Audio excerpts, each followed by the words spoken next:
हनुमान पुराण पाठ 2। ऋषियों का श्राप। देवताओं से अपार शक्तियां पाने के बाद बाल हनुमान पूरे जंगल में अपनी शरारतों के लिए प्रसिद्ध हो चुके थे।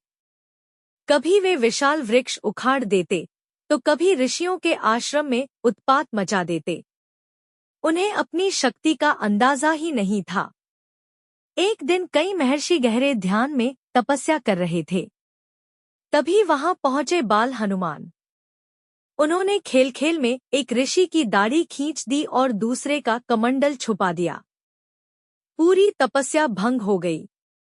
तभी एक वृद्ध ऋषि क्रोधित होकर बोले, हे बालक, शक्ति के साथ विवेक भी आवश्यक है। फिर सभी ऋषियों ने मिलकर श्राप दिया, आज से तुम अपनी सारी शक्तियां भूल जाओगे और जब तक कोई तुम्हें याद नहीं दिलाएगा तब तक तुम अपनी ताकत पहचान नहीं पाओगे।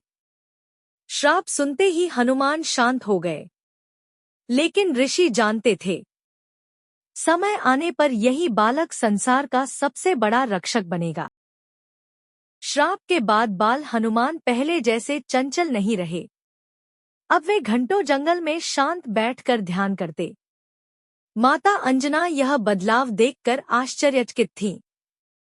उन्हें महसूस होने लगा था कि उनका पुत्र किसी बड़े उद्देश्य के लिए जन्मा है। एक सुबह हनुमान ने उगते हुए सूर्य को देखा। पूरा आकाश सुनहरी रोशनी से चमक रहा था। तभी उनके मन में विचार आया, जो संपूर्ण संसार को प्रकाश देता है वही मेरा गुरु बनेगा। हनुमान तुरंत आकाश में उड़ पड़े और सूर्य देव के सामने पहुंच गए। सूर्य देव ने पूछा, वत्स, तुम क्या चाहते हो? हनुमान ने हाथ जोड़कर कहा, प्रभु, मुझे ज्ञान चाहिए। हनुमान की भक्ति देखकर सूर्य देव प्रसन्न हो गए। उन्होंने हनुमान को वेद, शास्त्र, युद्धकला और धर्म का ज्ञान देना शुरू किया। धीरे धीरे हनुमान संपूर्ण विद्याओं में निपुण हो गए। लेकिन उसी समय लंका में रावण का आतंक बढ़ता जा रहा था। रावण अपने अहंकार में इतना डूब चुका था कि अब वह स्वयं को देवताओं से भी शक्तिशाली मानने लगा था। उसके राक्षस ऋषियों के यज्ञ नष्ट कर रहे थे, निर्दोष लोगों को कष्ट दे रहे थे और पूरे पृथ्वी लोक में भय फैल चुका था।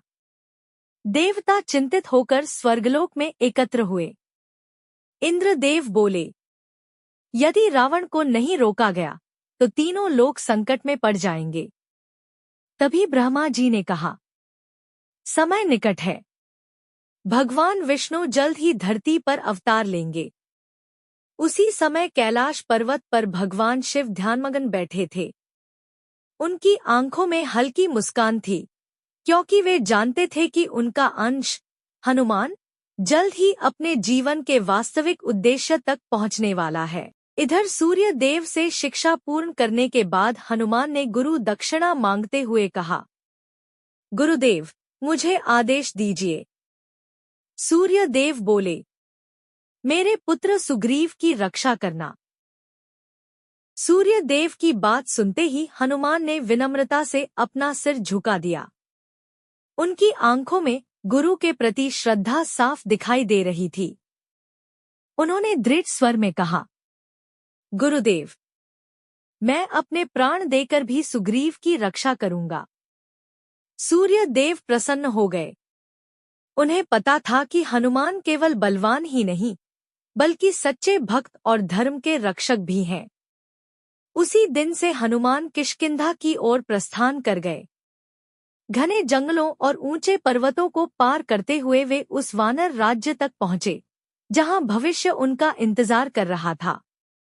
किष्किंधा बाहर से शांत दिखाई देती थी, लेकिन उसके भीतर भय और संघर्ष छिपा हुआ था। उस राज्य का राजा था महाबली बाली। बाली इतना शक्तिशाली था कि युद्ध में सामने वाले की आधी शक्ति स्वतः उसके शरीर में समा जाती थी। कोई भी योद्धा उसे पराजित नहीं कर सकता था। उसकी गर्जना से पर्वत कांप उठते थे और बड़े बड़े राक्षस भी उससे भय खाते थे। लेकिन उसी किष्किंधा में रहता था उसका छोटा भाई सुग्रीव। सुग्रीव स्वभाव से सरल और धर्मप्रिय था। शुरुआत में दोनों भाइयों में अत्यंत प्रेम था। वे साथ युद्ध करते, साथ भोजन करते और एक दूसरे के लिए प्राण देने को तैयार रहते थे। लेकिन नियति को कुछ और ही मंजूर था। एक रात किष्किंधा के द्वार पर भयंकर राक्षस मायावी आ पहुंचा। उसकी आंखों में आग जल रही थी और उसकी गर्जना से पूरा वन कांप उठा।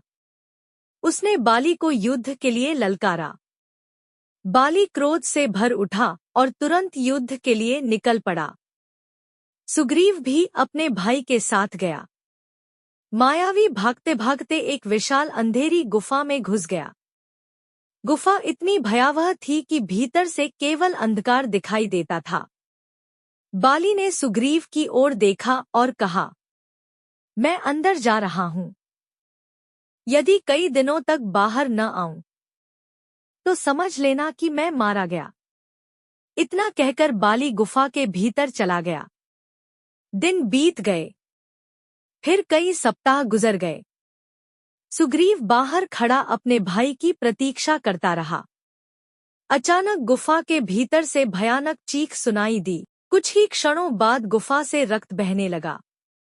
यह देखकर सुग्रीव भयभीत हो गया। उसे लगा कि बाली मारा गया है। कांपते हाथों से उसने एक विशाल पत्थर उठाकर गुफा का द्वार बंद कर दिया और भारी मन से किष्किंधा लौट आया। लेकिन वास्तविकता कुछ और थी। बाली जीवित था। उसने मायावी राक्षस का वध कर दिया था। जब वह गुफा से बाहर आया और उसने द्वार बंद देखा तो उसके मन में क्रोध की ज्वाला भड़क उठी। उसे लगा कि सुग्रीव ने उसे धोखा दिया है। क्रोध से पागल होकर बाली किष्किंधा पहुंचा और उसने सुग्रीव पर हमला कर दिया। सुग्रीव बार बार कहता रहा, भैया, मैंने आपको मृत समझ लिया था। लेकिन बाली ने उसकी एक न सुनी। उसने सुग्रीव को राज्य से निकाल दिया और उसकी पत्नी तक को अपने अधीन कर लिया। सुग्रीव भय और दुख में जंगलों में भटकने लगा। और उसी समय नियति ने हनुमान और सुग्रीव का मार्ग एक कर दिया।